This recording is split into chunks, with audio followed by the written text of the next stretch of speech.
Disclaimer. तो हम इस वीडियो के माध्यम से किसी भी सेक्सी गतिविधियों का समर्थन नहीं करते और अगर आप एक एडल्ट हो तो इस वीडियो को देखें, अन्यथा आपके हार्मोन्स की तीव्रता भी बढ़ सकती है, जिसे नियंत्रित करने के लिए आपको नजदीक पॉर्न साइट पर जाकर हिलाना भी पड़ सकता है। तो चलिए करते हैं एक्सप्लेन। तो आज हम बात करने वाले 1975 की सबसे कंट्रोवर्शियल मूवी सालों के बारे में, जिसे मोर देन 10 कंट्रीज में बैन किया हुआ है, जो कि एक डांटे द डिवाइन कॉमेडी पोएम पर आधारित है। तो इस मूवी को बेसिकली 4 भागों में डिवाइड किया गया है, परंतु मुझे भी नहीं पता ये क्यों किया गया है। तो उसे मारो गोली, हम तो अपनी स्टोरी पर आते हैं। तो स्टोरी स्टार्ट होती है इसके फर्स्ट पार्ट एंटी इन्फर्नो से, जहाँ पर हम 4 बहुत ही नीच बड़ों को बैठे हुए देखते हैं और इन्हें मैं ये उपाधि क्यों दे रहा हूँ ये आपको आगे पता चलेगा। और ये चारों बड़वे अलग अलग पोस्ट पर विराजमान है, जहाँ पर एक प्रेसिडेंट, एक ड्यूक, एक बिशप और एक मजिस्ट्रेट है। तो मैं आपको बताता चलूं कि 1944 में वर्ल्ड वॉर सेकंड के बाद इनको इटली पर हुकूमत भी थी, जिसके बाद हमें दिखाया जाता है कि ये कैसे स्पिरिचुअल को निभाने के लिए एक दूसरे की कन्याओं से ब्याह कर देते हैं। फिर हम इन चारों गांडुओं को एक बुक में साइन करते हुए देखते हैं, जिसके अनुसार ये इतने बुरे कांड करेंगे कि इनके बाप भी ऊपर से इनको गालियां बक रहे होंगे, क्योंकि इनका मानना था कि अगर ये ऐसा करेंगे तो ये डेविल के और करीब जा सकते हैं, और ये इनका मोटिव भी था। अरे मरुचुतिया हुए सभी कभी होता है क्या? जिसे निभाने के लिए ये अपने गार्ड्स की मदद से 4 जवान लोगों को ढूंढते हैं। उसके बाद ये इन्हें अपनी सिक्योरिटी में रिक्रूट कर लेते हैं और फिर ये 9 लड़कों को पकड़ के लाते हैं और फिर उन वस्त्र होने के लिए बोलते हैं। और जब एक आदमी उनसे बचने के लिए भाग रहा होता है तो वो उसे मार देते हैं शूट करके, और बोलते हैं अबे कहाँ जा रहा है गांडू। और फिर ये 9 लड़कियों को लाकर उन्हें भी नग्न कर देते हैं। फिर हम ईवा की माँ को उसे बचाते हुए ले जाके भागते हुए देखते हैं, जिसके बाद उन 4 बड़ों के सिक्योरिटी गार्ड भी इनका पीछा करने लगते हैं। और यहाँ पर ईवा की माँ समझ जाती है कि वो इनसे नहीं बचने वाले और दोनों मरने की कोशिश करने लगते हैं, जहाँ पर उसकी माँ तो मर जाती है लेकिन वो लोग ईवा के पकड़ के उसे बचा लेते हैं। और इस तरीके से अब उसके मेंशन में 8 लड़के और 9 लड़कियां बची हुई थी। तो इस तरीके से इस संस्कारी मूवी का पहला पार्ट खत्म हो जाता है। और चलिए अब सेकंड पार्ट की माँ क्या करते हैं, यानी कि सर्कल ऑफ मैनिएक। और ये पार्ट भी दांते द डिवाइन पोएम पर आधारित है। इस पार्ट की शुरू होते ही हम उन चारों बड़वों को 4 नई प्रोस्टिट्यूट को उस मेंशन में लाते हुए देखते हैं, जहाँ पर ऑलरेडी 17 गुलाम पहले से ही मौजूद थे। और उन प्रोस्टिट्यूट को वो आदेश देते हैं कि वो सभी एक एक आकर उन 17 गुलामों के साथ उन चारों बड़वों को भी गंदी गंदी कहानियां सुनाएं, ताकि इन कहानियों को सुनकर वो गुलाम आपस में मास्टरबेट करने लगे। और फिर हमें पता चलता है कि चारों बेटचोद खुद तो कानून नहीं मानते और ये इन 17 गुलामों के लिए कानून बना रखे हैं, जिसके अकॉर्डिंग कोई भी गुलाम अपने जैसे लिंग या विपरीत लिंग के साथ गुलगुलू नहीं कर सकता। और इस दौरान इन सभी गुलामों को नेकेड ही रहना पड़ेगा और ना ही ये भगवान का नाम ले सकते हैं, ना ही कुछ गलती कर सकते हैं। और फिर प्रोस्टिट्यूट अपने जीवन के सारे कस्टमरों के बारे में इनको बताने लगती है, जिससे जिससे गुलामों को भलाई घंटा फर्क न पड़ा हो, लेकिन वो चारों बड़े उत्तेजना से भर जाते हैं और किसी भी मेल या फीमेल गुलाम को समय समय पर खुराक देने के लिए कमरे में भी ले जाते हैं। और फिर इस प्रोस्टिट्यूट की कहानी से मोटिवेट होकर वो मजिस्ट्रेट एक लड़की को मास्टरबेशन करने के लिए बोलता है, और क्योंकि वो लड़की बहुत ही ज्यादा छोटी होती है तो उसे पता ही नहीं होता कि मास्टरबेशन होता क्या है, और मनी मन उसे डॉग बोलने लगती है। और इन सब से तंग आकर वो किसी तरीके से वहां से निकलकर भागने लगती है। फिर मजिस्ट्रेट के साथ साथ कुछ गार्ड्स भी उसका पीछा करने लगते हैं और गार्ड्स आगे जाके उसे पकड़ भी लेते हैं। और अब वो उसके साथ क्या करेंगे ये हमें आगे पता चलेगा। फिर हम सभी को एक रूम में खाना खाते हुए देखते हैं। फिर एक गार्ड एक लड़की को नीचे पड़ी हुई रिंग उठाने के लिए बोलता है और इसी बात का फायदा उठाकर वो अपना सामान उसकी तिजोरी में रख देता है। और इस प्रक्रिया को देखकर पता नहीं उस बड़े को क्या ही चुल मस्ती है कि वो अपने दोनों सेव ले जाकर उस आदमी को दे देता है और बोलता है इसे भी काटो।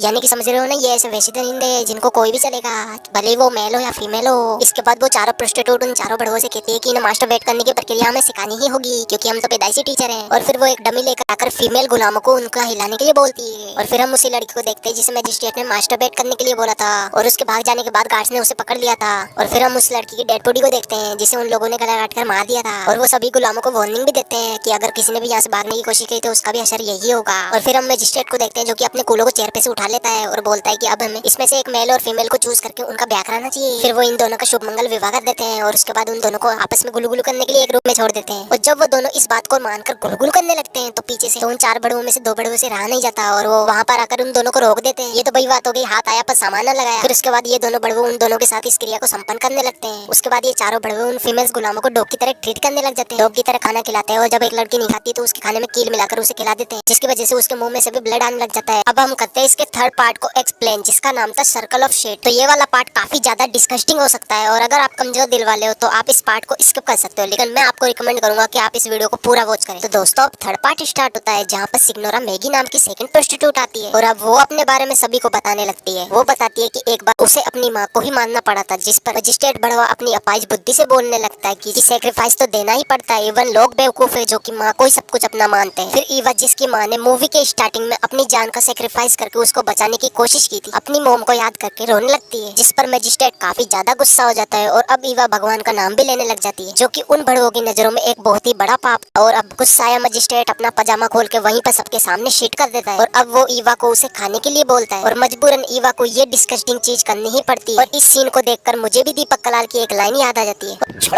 और फिर ये चारों बड़वे रोजाना ही गुलामों को यही चीज खाने को देने लगे और खुद भी खाने लगे। इवन नाश्ते में भी उन्हें यही सब दिया जाने लगा और जो इसे नहीं खाता उसका नाम एक रजिस्टर में लिखा जाता ताकि लास्ट में उसे सबसे दर्दनाक मौत दी जा सके। और यहाँ पर मैं आपको एक्सप्लेन नहीं कर सकता कि ये कितना ज्यादा डिस्गस्टिंग था, जहाँ पर इन चारों बड़वे के दिमाग में भेजा ही नहीं था। और इस तरीके से अब रोजाना ये यही परोसेंगे और इन्हीं को खाएंगे। और इस तरीके से अब ये सेकंड प्रोस्टिट्यूट की बात से इंस्पायर्ड गार्डों की कभी किसी को पेलते या फिर कभी किसी से अपने ऊपर पीस करने के लिए बोलते। और एक रात ये चारों डिक्टेटर अपने सभी गुलामों की बैक देखने लगते हैं, जहाँ पर इनका प्लान ये था कि जिसकी बैक सबसे ज्यादा अट्रैक्टिव हुई उसको ये मार देंगे। जहाँ पर इन्हें एक लड़की की बैक पसंद आ जाती है और ये जब उसको शूट करने के लिए गन चलाते हैं तो उसमें गोलियां ही नहीं होती, जिस पर डिक्टेटर उस गुलाम को बोलता है कि हम तुम्हें इससे भी भयानक मौत देने वाले हैं। इसके बाद वो चारों बड़वे चूतियापंती का प्रदर्शन करते हुए अपने गार्ड्स या फिर गुलामों से मैरिज कर लेते हैं। और फिर एक गुलाम एक डिक्टेटर को बताता है कि इस मेंशन में तुम्हारे रूल्स को तोड़ा जा रहा है, जिस पर वो डिक्टेटर जाके दो लड़कियों को साथ में सोते हुए देख लेता है। इन बड़वों के रूल्स के अकॉर्डिंग कोई गुलाम साथ में नहीं सो सकते थे, जिस पर वो डिक्टेटर उन पे गन पॉइंट कर देता है। जिस पर वो लड़कियां उन्हें बताती है कि एक गुलाम और भी है जो कि एक नौकरानी के साथ सोता है, और वहां जाकर चारों डिक्टेटर उसे पकड़ लेते हैं। फिर वो चारों शूट करके उस गुलाम को भी मार देते हैं और उस नौकरानी को। और अब वो चारों बड़े बचे हुए सभी गुलामों को एक शिट से भरे हुए टब में बिठा देते हैं। और यहीं पर ये थर्ड पार्ट भी खत्म हो जाता है। अब हम एक्सप्लेन करेंगे इसके फोर्थ पार्ट को, जो कि है सर्कल ऑफ ब्लड, जहाँ पर हम उन चारों डिक्टेटरों में से एक डिक्टेटर को चेयर पर बैठे हुए देखते हैं और वो अपनी दूरबीन से खिड़की के बाहर बाकी बचे हुए 3 डिक्टेटरों को गुलामों को टॉर्चर करते हुए देखता है। और इन डिक्टेटर्स ने जो 4 गार्ड अपॉइंट किए थे उनमें से 2 गार्ड हमेशा उस चेयर पर बैठे हुए डिक्टेटर को प्रोटेक्ट करने के लिए, और बाकी 2 बचे गार्ड उन बाहर वाले तीनों डिक्टेटरों के साथ उन गुलामों को टॉर्चर करेंगे। फिर फर्स्ट डिक्टेटर की बारी खत्म हो जाने के बाद सेकंड डिक्टेटर उस चेयर पर आके बैठता है और बाकी 3 गुलामों को टॉर्चर करने लगता है, जहाँ पर वो डिक्टेटर्स मेल के पेनिस को काट देते हैं, फीमेल्स के ब्रेस्ट को काट देते हैं, किसी की आंख निकाल देते हैं और किसी की जबान काट देते हैं। ऐसा करते करते अब लास्ट डिक्टेटर आकर चेयर पर बैठता है और अब वो तीनों डिक्टेटर्स जो कि मैदान में थे एक एक करके सभी गुलामों को मार देते और अपना चूतिया पर भरा डांस करने लगते। और फिर हम 2 गार्ड्स जो कि मेंशन के अंदर थे उनको डांस करते हुए देखते हैं और हमारी स्टोरी यहीं पर एंड हो जाती है। आज की इस वीडियो में बस इतना ही दिखा सकता हूँ और इस वक्त अपने लटकते हुए तीसरे पाँव से इस वीडियो को लाइक भी कर दीजिए और मुझे आगे दीजिए, क्योंकि इस स्टोरी को सुनाते सुनाते मैं भी हिलाने की अवस्था में आ चुका हूँ और इस प्रक्रिया को दोहराने के लिए मुझे बाथरूम में जाना ही पड़ेगा।